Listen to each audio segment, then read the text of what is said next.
বছর বছর গরু পালবেন আর কারি কারি টাকা কামিয়ে পকেটে পুরবেন তা হবে না। এবার থেকে গরু পাললেই দিতে হবে ট্যাক্স।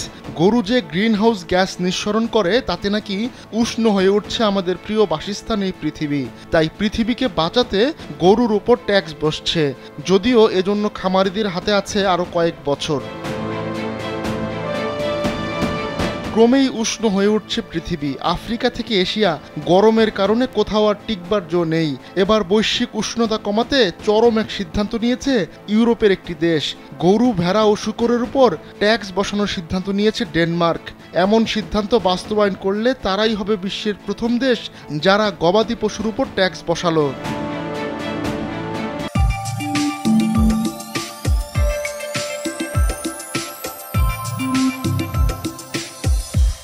গরু, ভেড়া ও শূকর যে গ্রিনহাউস গ্যাস নিঃসরণ করে তা মিথেন নিঃসরণের সবচেয়ে বড় উৎস।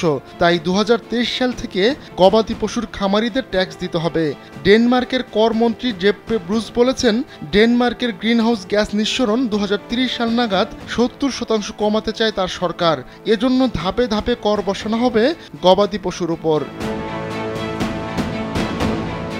প্রতি টন কার্বন ডাই অক্সাইড নিঃসরণের জন্য 2030 সাল থেকে ডেনমার্কের গবাদি পশুর খামারিদের 300 ক্রোনার বা $43 করে ট্যাক্স দিতে হবে।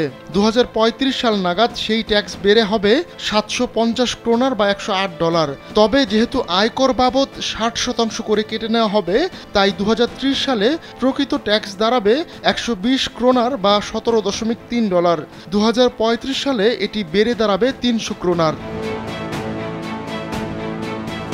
জলবায়ু পরিবর্তনের জন্য কার্বন ডাই অক্সাইডকে বেশি দায়ী করা হয়ে থাকে, কিন্তু যুক্তরাষ্ট্রের national oceanic and atmospheric administration বলছে 20 বছরের টাইম স্কেলে মিথেন ট্র্যাপ প্রায় 87 গুণ বেশি তাপ উৎপন্ন করে। আবর্জনা দিয়ে গর্ত ভরাট, তেল ও প্রাকৃতিক গ্যাস ব্যবস্থা এবং গবাদি পশু থেকে মিথেন গ্যাস নিঃসরিত হয়। 2020 সাল থেকে এই গ্যাসের নিঃসরণ দ্রুত গতিতে বাড়তে শুরু করেছে। জাতিসংঘের পরিবেশ কর্মসূচি জানিয়েছে, মানবসৃষ্ট মিথেন নিঃসরণের প্রায় 32%ই গবাদি পশু থেকে আসে। ডেনমার্কের একটি গরু সাধারণত প্রতি বছর 6 মেট্রিক টন পরিমাণ কার্বন ডাই অক্সাইড নিঃসরণ করে। দেশটির অর্থনীতির একটি বড় অংশ জুড়ে রয়েছে দুগ্ধজাত পণ্য। আবার গরুর পাশাপাশি শূকর রপ্তানিতেও সামনের সারির দেশগুলোর একটি ডেনমার্ক। এজন্য শূকরের উপরও ট্যাক্স বসানো হয়েছে। এর আগে নিউজিল্যান্ডও একই ধরনের একটি আইন পাশ করেছিল।